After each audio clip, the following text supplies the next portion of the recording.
Hello, and welcome back to the second part of the introduction. To continue with our introduction, we will move on to Marxism and what it means, particularly with the reference to this course. Marxist criticism in its diverse forms grounds its theory and practice in the economic and cultural theory of Karl Marx and Friedrich Engels. Marxist theory especially states that the evolving history of humankind and of social groupings and the relations of its institutions and of its ways of thinking are largely determined by the changing modes of its material production or its overall economic organization for producing and distributing material goods. The Marxists believe that it is not the consciousness of man that determines their being, but their social being that determines their consciousness. Of course, we will explain the construct and key concepts related to Marxist theory, especially things like dialectical materialism and economic determinism. We will also talk about Marx's famous book, Das Kapital. And then, of course, we will move on to look at the novel and socialist realism and concepts such as ideology. Of course, Lewis and Tusser and Antonio Gramsci and their concepts of the theory of hegemony.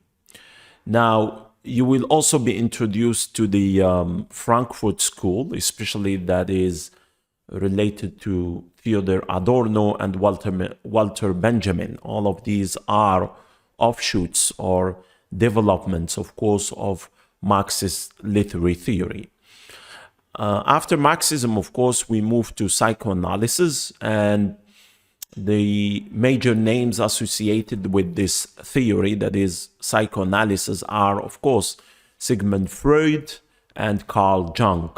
So Sigmund Freud's writing on the unconscious mind were a defining moment for art and literature. The interpretation of dreams, his famous book, dealt with psychological complexity and the ideas of the fragmentation of the self. In another book called The Dream Work, the author describes how dream content or images of dream are in reality the quotes of latent dream content or dream thoughts. Now, Freud uses, of course, the terms condensation and displacement, where condensation is the process where dream content contains multiple association, while the latter, that is displacement, suggests the shift of a real subject, of a narrative outside of the story. Now, of course, we'll come back to these and more in more details when we will review psychoanalysis. But Freud's most controversial concept is undoubtedly the deepest complex is that of the notion that every child sexually desires a parent and wishes to get rid of its rival, that is the other parent. That is, this is known as the Oedipal complex. Now, Freud, of course, has used the well-known example of Hamlet, who keeps postponing the revenge of his father, despite the fact that he had promised the ghost of his father to do so, that is, to revenge. Now, Freud's explanation here is that Hamlet, too, desired his father's death. Now, of course, this has been a controversial theory, but nevertheless, something that has influenced literature in every measure and in every way possible. You will also be introduced in this course to the theories of Jacques Lacan. Now, Jacques Lacan's lectures are published as the 4 fundamental concepts of psychoanalysis. And the key concepts in Lacan are the phallocentric, the mirror stage, and the symbolic. We'll come back to explaining these, of course, when we will deal with the second part of our lecture in psychoanalysis. Now, Lacan identifies three names or three phases in the development of the child. He calls these the real, the imaginary, and the symbolic.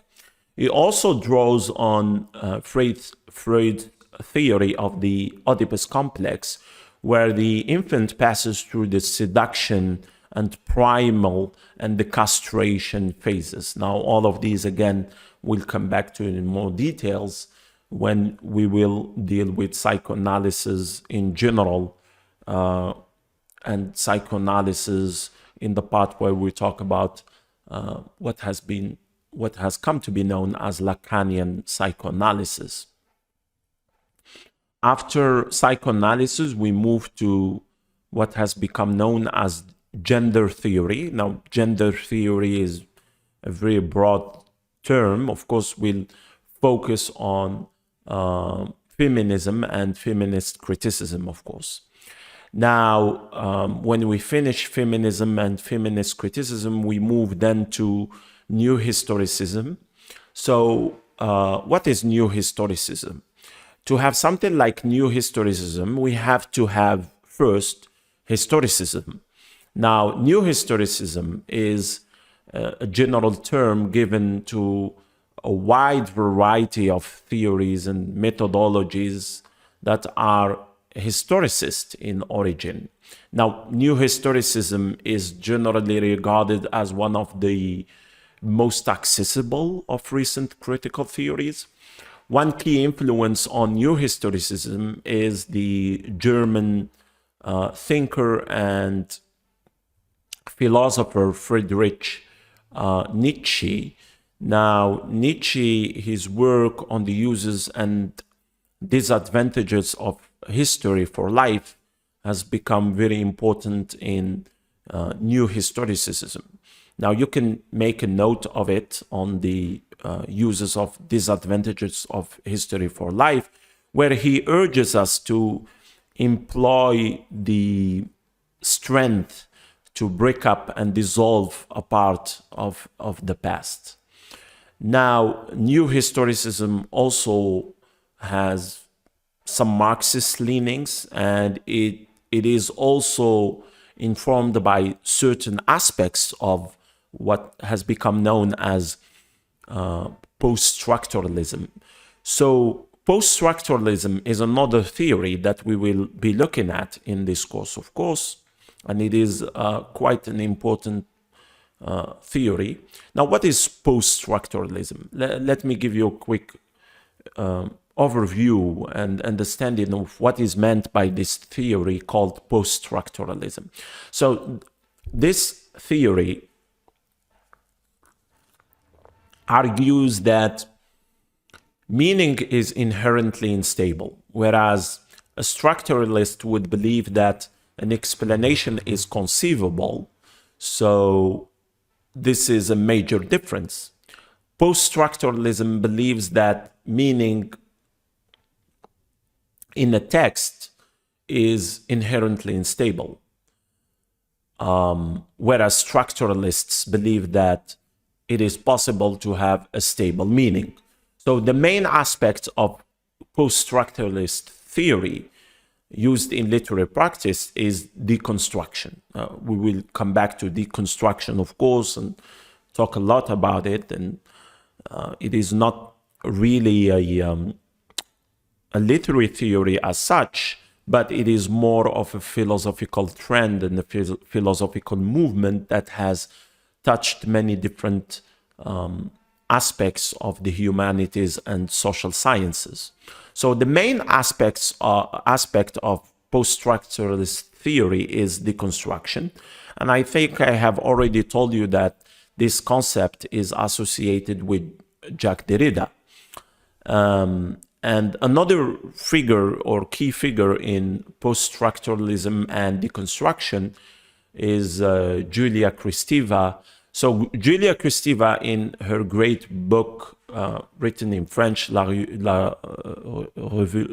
Révolution du langage poétique, she discusses the relationship between the ordinary and the rational, between the heterogeneous and the irrational, between the conscious and the unconscious, between the normal and the poetic. So these are the writers we will be looking at, and especially we'll focus, of course, on Derrida, and by getting an understanding of his idea of grammatology and the concept of difference, of course. After that, we'll be looking at another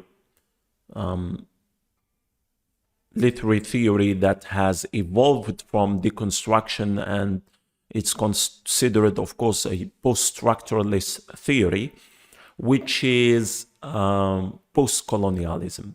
Now, post-colonialism, of course, emerged in the 1950s, 1960s, and 1970s, and will be introduced to theories of Frantz Fanon, who lived in Algeria, to Edward Said, the Palestinian-American philosopher and critic, Spivak, the Indian critic, Homi Bhabha, Chinua Achebe, the Nigerian writer, novelist, and critic. We'll be getting familiar with many different concepts, such as the subaltern and liminality and hybridity, and we will give you an overview of the book by Frantz Fanon called The Wretched of the Earth, Les Damnés de la Terre, and an important book in post-colonialism also by Edward Said called Orientalism. Now, there is also another important book by Bill Ashcroft called The Empire Writes Back, and in which I'll introduce you to such concepts as colonial mimicry. So that will be, in fact, mainly our last lecture. Now, that's about it then. So I have just tried in the first part of this lecture and in the second part to give you an overview of what this course is going to entail, what we have got to offer you.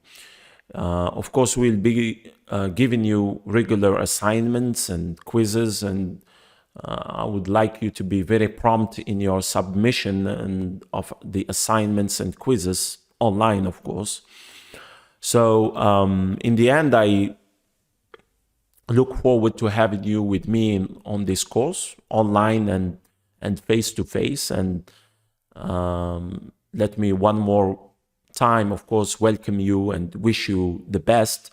So thank you very much, and see you soon. Thank you.